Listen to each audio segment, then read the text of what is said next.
Alrighty, so welcome. This is a example of using Google Hangouts to talk about Google Classroom. Several of you said you were interested in learning about how to use Google Classroom, so I'll do a little screen share here and show you how to do this.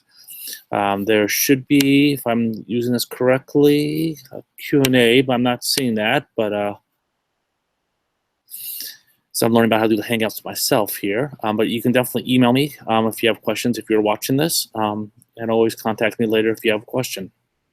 All right, so I'm gonna go ahead and switch over to sharing out my screen here. You should see my Google Classroom show up. All righty. So first thing I'm gonna do is I'm gonna go ahead and create a classroom. You go to classroom.google.com is the place to go. And there's gonna be a little plus sign here that allows you to either join the class if someone has given you a code, or you can create your own class. So we will create our own class. We'll call this Google Classroom Tutorial. Click Create. And in just a few seconds, I will have a brand new Google Classroom tutorial created. Excellent. Now you can see a few things here that are available to you. The first part I would say is the three tabs on top here: Stream, Students, and About. So Stream is where all the action in your Google Classroom is going to take place. You're going to post all your assignments, your discussions, things like that will take place there. The About tab is where you can give some information about your class. So you may say this is a tutorial class. I may want to add some materials. I may want to add a link to IT website. And so I can put a link in here. Let me get the correct link.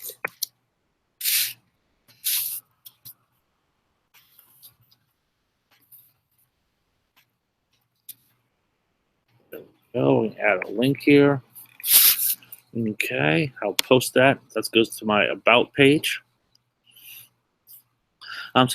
So you can post various resources here. I'll link to your blog you have, anything that your class might use throughout the entire class.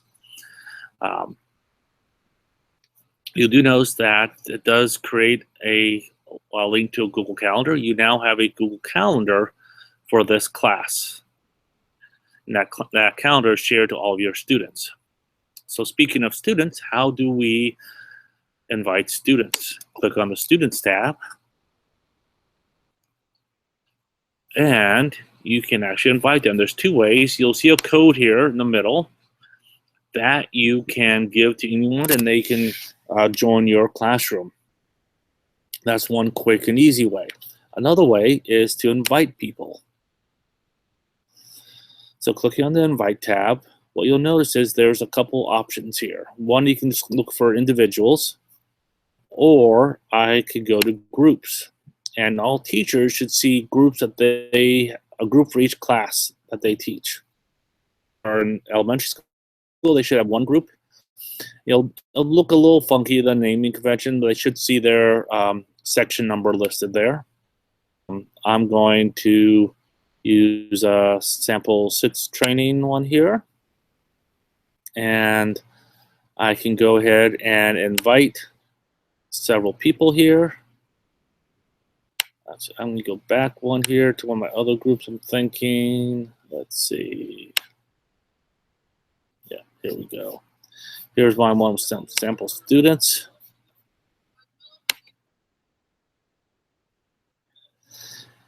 And what will happen is all these students, when they go to classroom.google.com, they'll see a little pop-up saying that there's an invitation waiting for them. They can just accept it. They don't need a code or anything.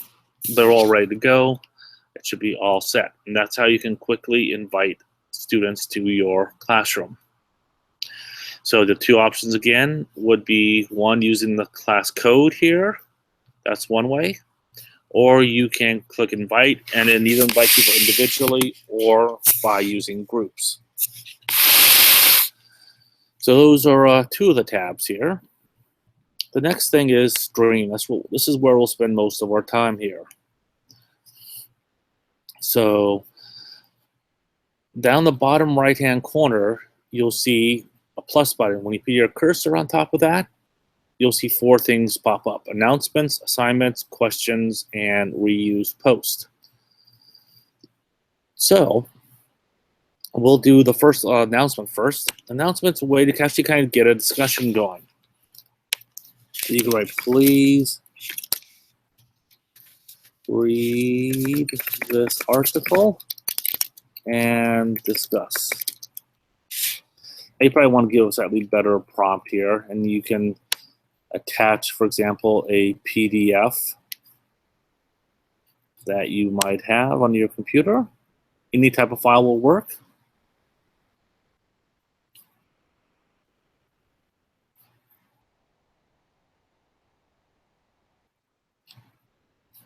Here's some ELA articles. I'll attach that.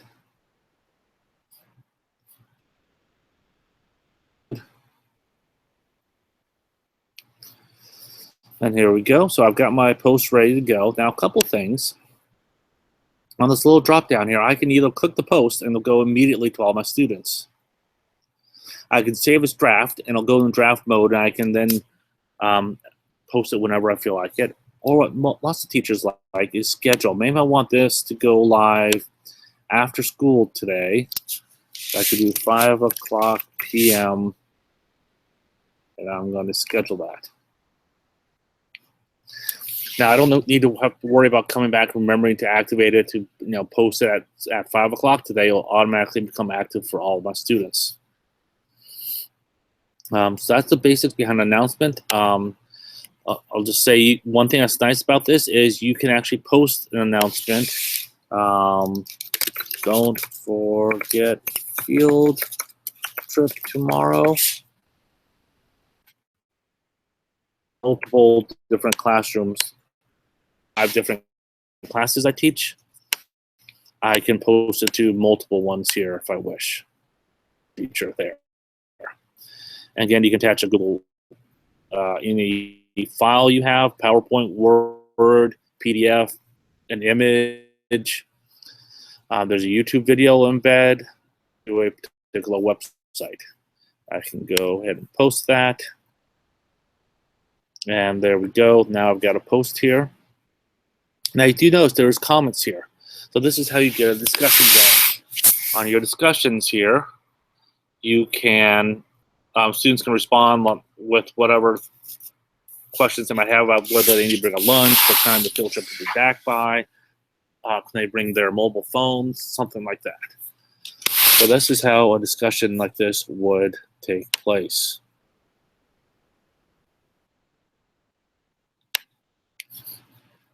Alrighty. So next thing you can add in here is an assignment. So assignments will actually be things that you grade that students are going to turn in to you. So I could use narrative writing assignment.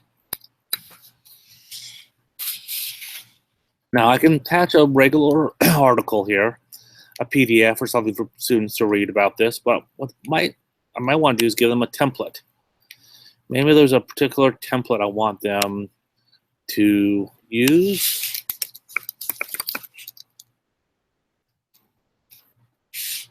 And I should have that works here. Should have a template here. There we go. I'll attach this. And now I've got a couple options for this file. Since it's a Google Doc, this works for Google Slides or Google Docs or Google Sheet, is I can have them just be able to view this. Maybe I just want them to read it on their own.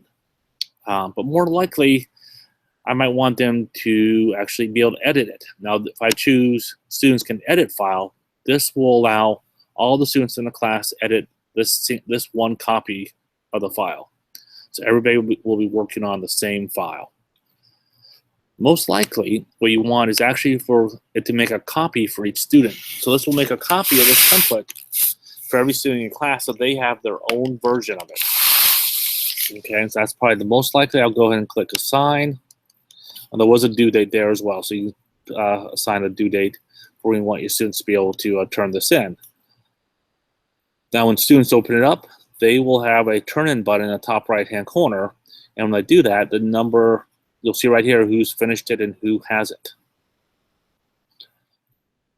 So this is a nice, easy way to get assignments out to your students.